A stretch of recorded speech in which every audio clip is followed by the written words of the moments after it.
Selamat siang pemirsa, ketemu lagi di Hidup Sehat dan Intan. Tadi kita lihat tayangan penyintas gagal ginjal yaitu Tika Musfida ya. Iya. Jadi gagal ginjal ini suatu penyakit yang ditakuti dan bisa menjadi komplikasi dari penyakit lain, Intan. Iya Dokter Haikal dan juga pemirsa nih, jadi Tika ini bisa survive sampai saat ini karena bantuan ginjal dari ibunya. Betul. Nah, kita langsung sapa ya.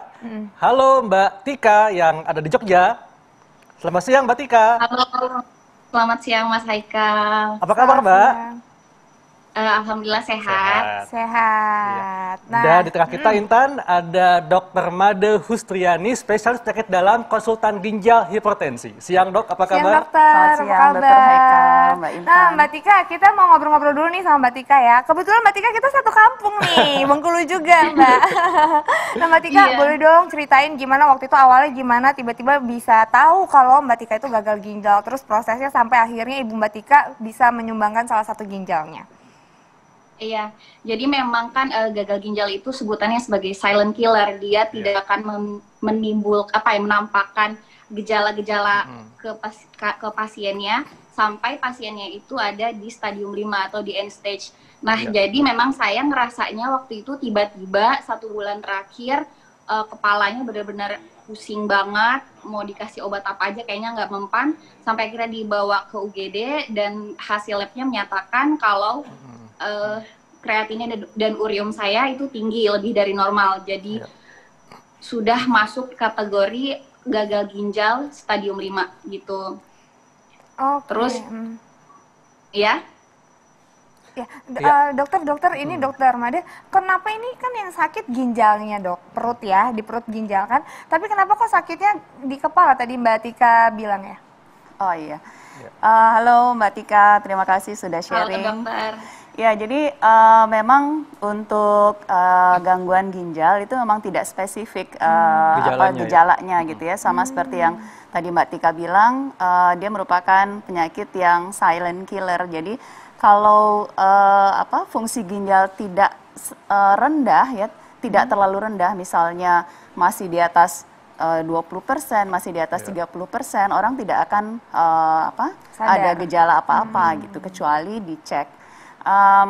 Kenapa tadi kepalanya sakit kepala dan sebagainya, mungkin ada hubungannya juga dengan misalnya tekanan darahnya terlalu tinggi ya, kadang-kadang bisa ada gejala seperti itu, atau karena penumpukan racun-racun yang terlalu tinggi di dalam darahnya sehingga bisa menyebabkan gejala juga seperti itu. Oke. Jadi memang gejalanya samar dok ya? Ya. Oke. Betul. Nah saya mau kembali ke Mbak Tika nih. Mbak Tika, pada saat Mbak Tika datang ke dokter dan dikatakan ada gangguan pada ginjal, nah ini itu katanya apa Mbak Tika penyebabnya? Penyebab dari gagal ginjal pada Mbak Tika ini? Iya, jadi memang untuk saya sendiri, dokternya juga tidak bisa menyimpulkan secara spesifik. Dokter cuma bilang ini istilahnya idiopatik. Kalau di dunia itu hanya sekitar 2% saja orang yang mengidap gagal ginjal karena idiopatik. Karena memang seperti yang tadi dokter sudah jelaskan, sebagian besar pasien gagal ginjal itu penyebabnya hipertensi dan diabetes. Kalau misalnya hanya diketahui 1 bulan sebelum divonis bahwa pasiennya itu hipertensi, itu biasanya karena ginjalnya sudah sangat rusak sehingga mempengaruhi fungsi dari jantungnya gitu. Jadi saya sendiri sampai sekarang juga belum tahu penyebabnya, harusnya dibiopsi sebelum ditransplantasi, tapi kemarin belum sempat kepikiran untuk biopsi. Oke, nah dokter boleh dijelaskan dok, tadi yang Mbak Tika katakan apa dok, idiopati ya? Idiopati, bener ya? Idiopati bener ya? Dan setahu saya ginjal itu kan berhubungan erat dengan air minum, apakah ada pengaruhnya dengan kapasitas air minum yang kita minum setiap harinya dok? Iya, jadi memang penyebab gagal ginjal itu sangat banyak ya. Jadi dari misalnya kita lihat di dunia data-datanya itu paling banyak di negara maju itu diabetes ya, sebagai penyebab gagal ginjal terbanyak. Tapi di negara-negara berkembang seperti Indonesia memang angka diabetes mulai naik. Kami dari Perhimpunan Nefrologi Indonesia punya data namanya Indonesian Renal Registry. Itu kami mencatat ya setiap pasien yang gagal ginjal dan menjalani dialisis atau cuci darah bahasa awamnya, itu kita lihat kira-kira penyebabnya apa. Yang kami dapatkan itu penyebab paling banyak adalah hipertensi. Cuman memang dengan apa namanya mungkin harus lebih detail untuk memasukkan datanya apakah memang betul betul hipertensi atau tidak gitu ya, atau memang setiap orang dengan gangguan fungsi ginjal itu memang bisa disertai dengan hipertensi. Jadi apakah ini sudah betul atau tidak? Tapi kita harapannya sih memang di negara-negara berkembang seperti ini angka infeksi masih tinggi, masih mungkin ada glomerulonefritis namanya. Jadi ada peradangan di ginjal yang penyebabnya yang harus kita ketahui apakah karena dari ginjal sendiri atau dari luar ginjal, atau sering juga kita dapatkan karena autoimun ya. Autoimun ya. Autoimun juga bisa. Jadi penyakit autoimun penyakit yang berkaitan di mana antibodi kita menghancurkan tubuh sendiri, Dok ya. Betul. Itu. Terima kasih Dokter Haikal, tadi saya agak bingung autoimun itu kayak gimana prosesnya. Iya.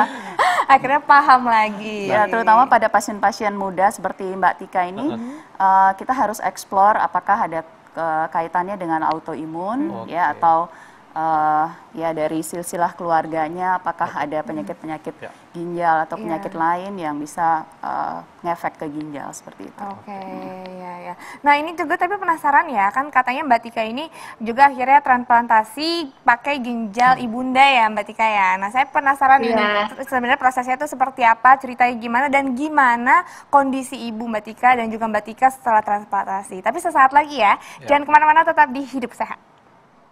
Nah, itu tadi fakta unik ginjal, dan hari ini kita masih membahas tentang gagal ginjal. Dan Intan, dokter, kita masih terhubung dengan Mbak Tika nih yang pernah melakukan transplantasi ginjal ya dari ibundanya. Iya, Mbak Tika. Halo Mbak Tika. Iya. Iya, Mbak Tika. Dok. Boleh aku mau tanya Mbak Tika, waktu itu gimana kisahnya waktu akhirnya Mbak Tika kan harus mendapatkan transplantasi ginjal dari ibunda? Iya, jadi memang tahun 2016 saya belum punya informasi yang cukup tentang transplantasi, termasuk success story-nya, termasuk bagaimana pengalaman orang-orang yang sudah transplantasi gitu. Sampai dokter saya di Jogja waktu itu pernah mengundang saya di acara khusus, sebenarnya itu acara seminar khusus dokter spesialis penyakit dalam ginjal hipertensi. Di sana mereka lagi ada seminar tentang transplantasi ginjal, terus saya disuruh ikut di sana buat dengerin dan tahu gitu tentang transplantasi ginjal. Sampai akhirnya saya mulai merasa yakin, habis itu baru saya bilang ke orang tua untuk mau coba transplantasi ginjal. Nah, tahun 2016 itu kebetulan Jogja memang belum membuka transplantasi lagi, jadi saya ke Jakarta. Nah, di sana di Jakarta ketemu dengan profesor di sana, tim transplant di sana. Tadinya sebenarnya sama ayah, tapi karena ada satu dan lain hal akhirnya, karena memang untuk menjadi pendonor ginjal itu harus benar-benar sehat, jadi akhirnya ayah nggak bisa dipaksakan, akhirnya mama lanjut transplantasinya sama mama. Oke. Ya, dokter, ini masyarakat ingin tahu, Dok, kondisi seperti apa yang mengharuskan seseorang harus dilakukan transplantasi ginjal? Iya, jadi kita itu punya klasifikasi dari penyakit ginjal ya, penyakit ginjal kronik dari stadium 1 yang paling ringan sampai stadium 5 yang masuk ke gagal ginjal. Kalau fungsi ginjal itu sudah kurang dari 15% dari kedua ginjal ini, maka kita nyatakan pasien sudah masuk ke tahap gagal ginjal. Nah, di tahap inilah pasien memang kita harus persiapkan untuk menjalani terapi pengganti ginjal namanya, atau bahasa Inggrisnya renal replacement therapy, ya, atau ada yang bilang kidney replacement therapy. Uniknya pada Mbak Tika itu dia menjalani semua jenis terapi pengganti ginjal ya.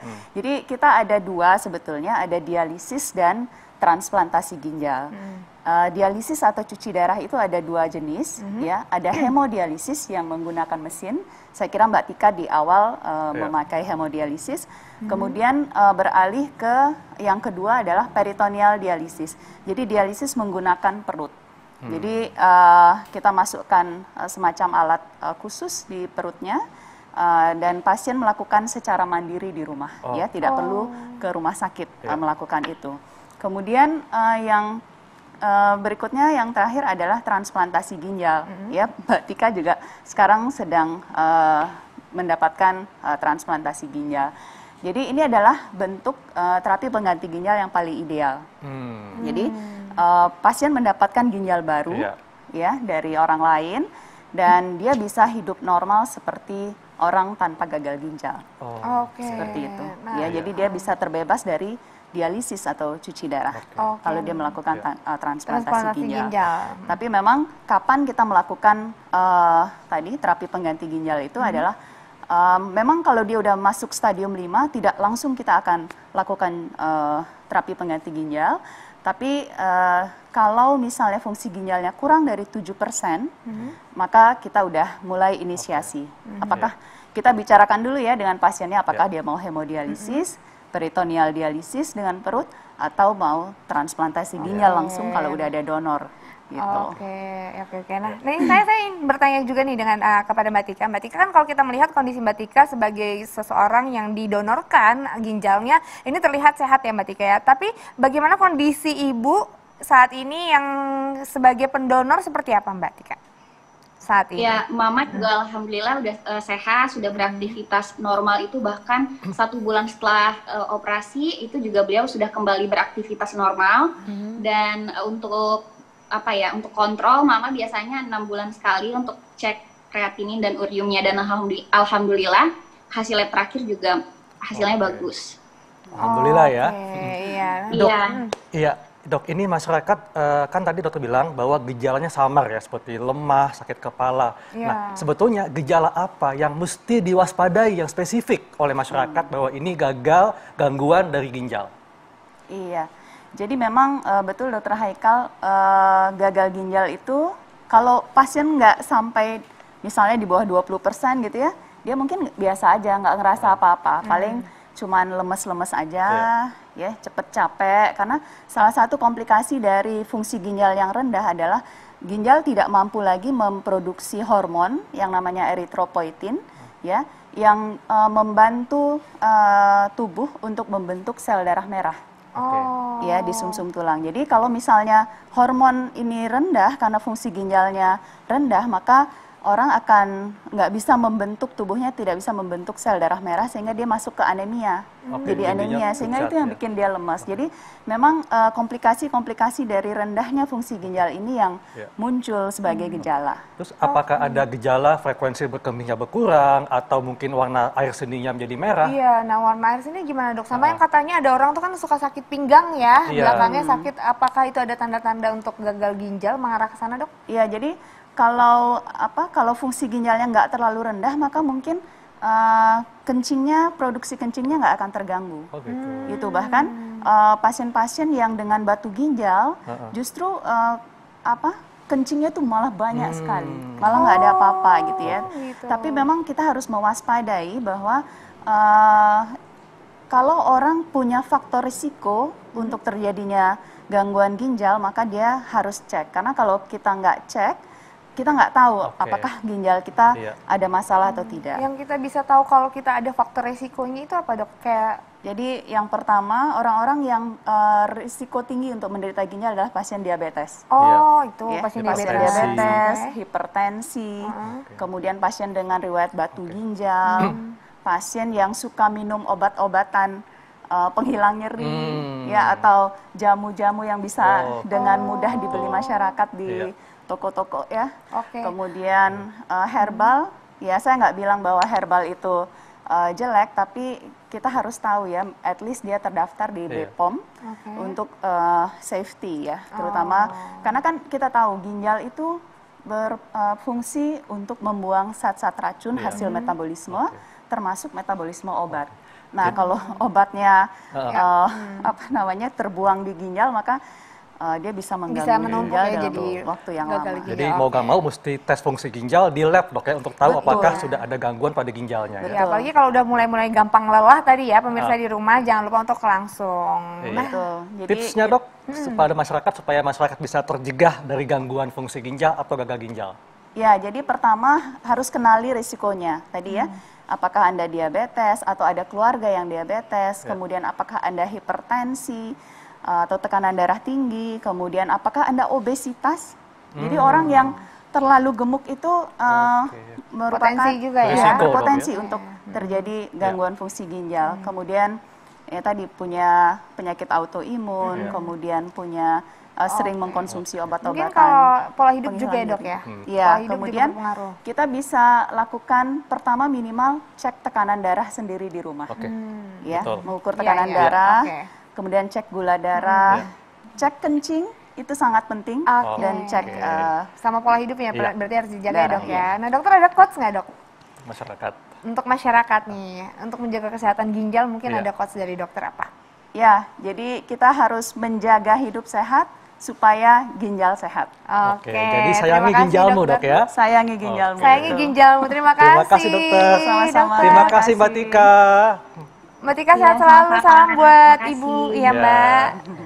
Makasih. Nah, setelah ini kita akan kembali dengan informasi yang menarik, Intan. Wah, aku tahu, aku mau tanya-tanya soal vaksinasi kan? Betul. Nah. Nah, kita akan bahas sesaat lagi, tetap di Hidup Hidup Sehat. sehat.